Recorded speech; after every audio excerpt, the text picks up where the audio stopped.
Hello and welcome back. आप देख रहे हैं द स्पेशल लेसन। मैं मुकेश कुमार फिर से आपका स्वागत करता हूं। आपकी परीक्षा की तैयारी के लिए एक और नया चैप्टर लाया हूं ताकि आप अच्छा कर सके। वह है ट्रांसफॉर्मेशन ऑफ सेंटेंस के अंतर्गत अफर्मेटिव सेंटेंस को निगेटिव सेंटेंस में चेंज करना। अफर्मेटिव मीन्स होता है सकारात्मक,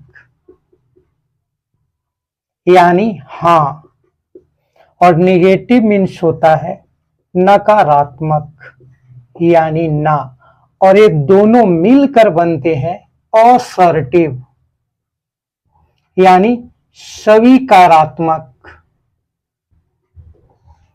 तो हमें चेंज करना है अफर्मेटिव सेंटेंस को निगेटिव में।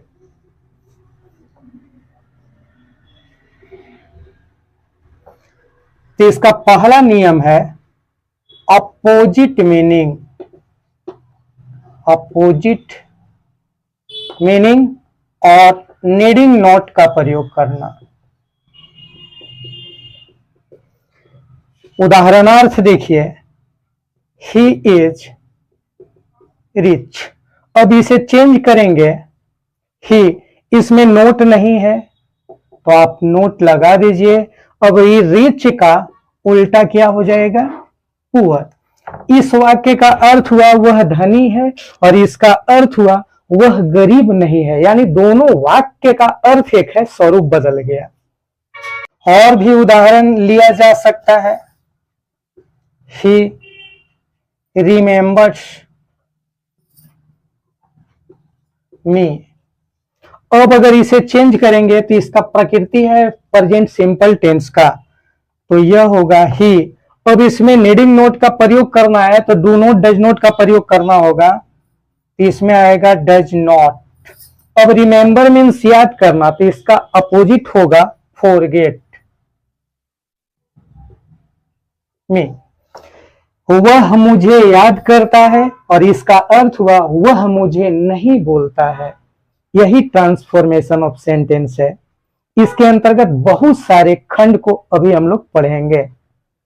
अगर वाक्य में एवरीबॉडी और एवरीवन का प्रयोग हो तो इसको चेंज करना होता है देयर इज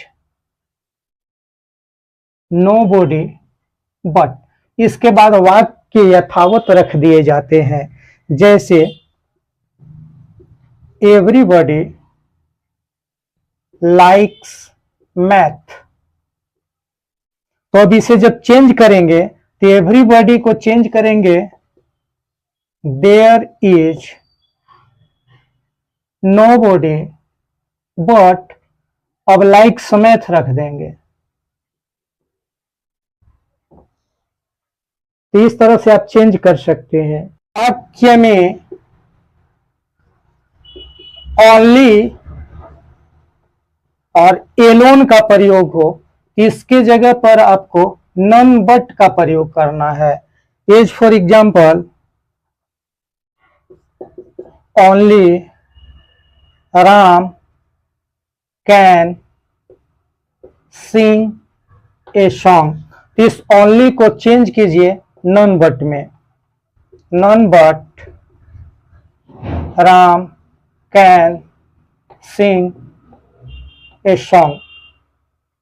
अगर वाक्य में हैज और हैव का प्रयोग हो तो आप पहचान के अनुसार is, am, are, note,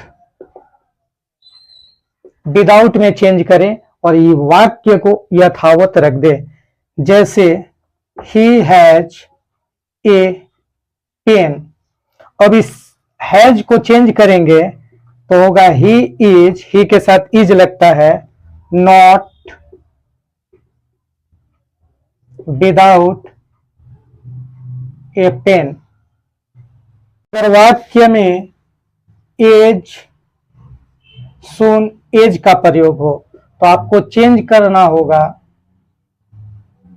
no sooner. एक वाक्य यहां रखेंगे, दूसरा वाक्य देन से शुरू होगा और उसके बाद वाक्य रखा जाएगा।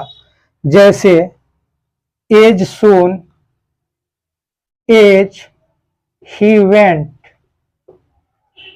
I came। अब इस वाक्य को चेंज करने के लिए नो सूनर का प्रयोग करना होगा, नो सूनर। अब एक वाक्य यहां रखना है, इस वाक्य की प्रकृति हुई पास्ट सिंपल, तो इसका हेल्पिंग वर्ब पहले रखिए डिड, इसके बाद सब्जेक्ट, और जब डिड लग गया तो इवेंट जो है V1 में आएगा यानी गो होगा। अब दूसरा वाक्य देन से शुरू होगा और इस वाक्य को क्रमशः यथावत रखेंगे, आई केम। As soon as he went, I came. No sooner did he go than I came। कुछ ऐसे भी वाक्य आते हैं जिनका अपोजिट मीनिंग ढूंढना मुश्किल होता है, उसके लिए एक स्पेशल रूल है। अगर एग्जाम में हो I wrote a poem, अब इसको अगर निगेटिव में करना है तो इसके लिए आपको डू नॉट, डज, अगर पास्ट में है तो डिड। अब इसके बाद नोट का प्रयोग करें, फिर फेल रखे, फिर 2 प्लस V1 का प्रयोग करना होगा। तो आई, अब यह पास्ट में है तो इसके लिए हेल्पिंग वर्ब डिड आया, अब नीडिंग नॉट में डिड नॉट आया, अब फेल लगाएंगे। अब यह जो मुख्य क्रिया है इसको V1 में ले जाएंगे, चूंकि डिड लग गया यहां, तो I did not fail to write a poem. तो आप इस तरह से बनाएंगे और इस वाक्य पर एक नजर जरूर रखेंगे। ये था अफर्मेटिव से निगेटिव का कॉन्सेप्ट। एक क्वेश्चन मैं आपको देता हूं, आप स्वयं सोल्व कीजिएगा। मैन इज मॉर्टल, इसको निगेटिव में चेंज करें।